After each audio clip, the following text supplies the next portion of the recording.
I never thought that I would be posting this type of video, but here we are. For those of you who don't know, because I haven't told you, I am a recovering addict with 1,897 days sober as of today, October 11th, 2025. That's a little over 5 years to be exact. I am also a college student studying to become a substance abuse counselor, and I am here to react to the rum cake TikTok controversy. Now, I don't enjoy reaction channels where the creator is constantly searching for whatever is the most provocative, inflammatory video or news or post to react to. R/AITA reaction videos. I'm not hating, it just couldn't be me. My point is that I do not seek out things to react to. That's not what the focus of my channel is. I do way more mediocre analyses and anecdotes than reactions. I have never sought out an individual person to belittle. Okay, I made fun of Sony one time, that's it. Again, I never thought that I would post any videos related to addiction. I just didn't think that was my niche, and other people are smarter, and other recovering addicts have better advice than I do. However, this creator's video is just so egregiously affecting for me, and apparently for a lot of other recovering addicts as well. So I would just like to discuss it and or rant about it. I'm not going to pretend like I have some super ultra brain take about this, okay? I'm gonna react in the way that I think most of the general public with brain cells is reacting to this controversy. But I would just like to be another voice that is thrown into the sea of voices on the internet. And I would like to add myself to the pile of people saying that no, this is not okay, and this is not the kind of content that we want people to be making money off of. I will not be playing the video out of respect for the brother in this situation. If this video is indeed real and not scripted, then this is essentially live footage of someone's reaction to being bullied, belittled, and in shock. And I don't like that, and I don't want to share that. And if there was that kind of footage of me out there being treated this way, I would not want people to continue to share that footage. Now, this person's account name has been censored not to protect their privacy, but so that they do not get any more revenue from this than they should, which is none, but they're already getting more than that. I highly recommend that if you want to see the original video, go find a reaction that includes the original video. We do not want to give more money to people who make it through nefarious means, right? Right. So this person seems to be a poster with lots of rage bait videos, and it does seem to be ran by an individual who thinks that this is good and acceptable as a means of income. Now, I am all for working the system, okay? If you can make a living off of reading r/AITA stories on Reddit with your own voice, not with an AI, then you go right ahead. It's rough out here. We need to eat. However, it's when your form of content is either intentionally inflammatory, meant to cause arguments in comment sections and stress people out, or just straight up bad as a societal influence, that we have a problem. And yeah, freedom of speech is something we have, right? Right. That's not come under question at all in the past few months, which means that people can post whatever they want on the internet. There is no law against being a piece of shit. However, that does not mean that when you post something, people won't use that thing you posted and interpret it to mean you are a piece of shit. Okay? Okay. So we don't know if this video is actually real, meaning we don't know if this person is genuinely the poster's brother, or if this is all a skit and the brother in question is actually an actor. I have my own reasons to believe that I think this might be a real person being victimized in this video, or it could just be a skit meant to get clicks and reactions like mine. This could fall under the category of a prank if you're one of those people who includes violations of trust as pranks. What I do know is that the prank being portrayed in this video is morally wrong and genuinely sadistic. If someone you know in real life has done this to you or someone else, that is a red flag. The premise of this video is that the user's sister has a child whom they made a birthday cake for. The flavor of this cake happened to be a rum cake. Now, this is not an unusual flavor of cake, really. I mean, I really haven't had rum cake since ever, but I know there's a lot of people who like it. And the brother being pranked is a recovering alcohol addict. And before you tell me the correct word is alcoholic, not to me it's not, this brother appears to be very distraught and unsure of what to do next. I use the word prank loosely because at first it really just seems more like being a piece of shit to your brother, and that's what we could call it. Being told in the video that it is a rum cake and having a reaction to that comes off to me as genuine distress. This prank was likely not a spur of the moment kind of thing because people usually plan their kids' birthday cake flavors before the day of, at least. So this was thought out for a period of days to weeks to months. Many internet scientists argued that when you bake with alcohol, that it all burns up by the end and that you are left with a non-alcoholic food. After all, it's safe for this person's child to eat, so therefore it has to be safe for this guy, right? However, not every drop of alcohol is burned up when you bake with it or cook with it. Yes, it is decreased significantly to the point where you will not get drunk from consuming this food.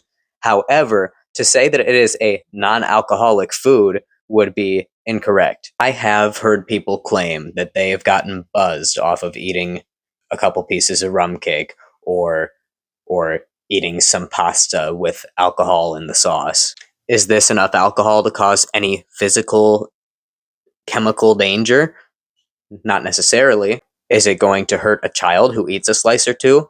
No. However, when someone who was an excessive user of alcohol dries up completely sober for an extended period of time, and then they were to eat a slice of rum cake, that initial impact of getting this tiny amount of alcohol after years of none may be enough to make someone feel the beginning of the effects of alcohol. They will not get drunk or buzzed, probably, but they will feel it. This is true for almost any recovering addict of anything. Maybe a normal person wouldn't feel anything off of a slice of rum cake, but someone whose body has been trained on what this substance feels like for an excessive amount of time, they may be able to detect it in a way that is more sensitive than someone who was not an excessive user and who does not have those kind of muscle memories of the feeling of alcohol consumption. But I have heard this from several recovering addicts who have been exposed again to their substance unwillingly. They notice a trace of it in their system before they have any idea for real that they ingested it. They have a feeling, they say, this is familiar, this isn't right. It's to do with the fact that this person used so excessively in the past that they are intimately familiar with the mechanics of getting drunk or getting high. It can vary by person to person, but most drugs have similar effects on most people that take them. Either way, a recovering addict knows what that first sip of beer feels like, or what that first hit feels like. Are you drunk after a sip of beer? Absolutely not. But someone who may have used alcohol excessively may know exactly what it feels like when that first molecule of alcohol hits their blood. It's the whisper of a come up. It's a low hum letting you know that you've ingested something.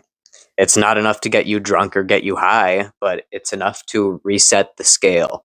You know how you get on a bathroom scale, and in order to turn it on sometimes, you might need to tap it with your foot, just a little tap, a little step, and then it'll say 0 pounds, right? You're not weighing anything. there's nothing on the scale. All you did was tap it with your foot. It says 0 pounds, so there's no weight on the scale. But you turned it on by tapping it. Now it's ready. Maybe you don't even use the scale after you tap it. Maybe you walk away and wait for it to turn off by itself.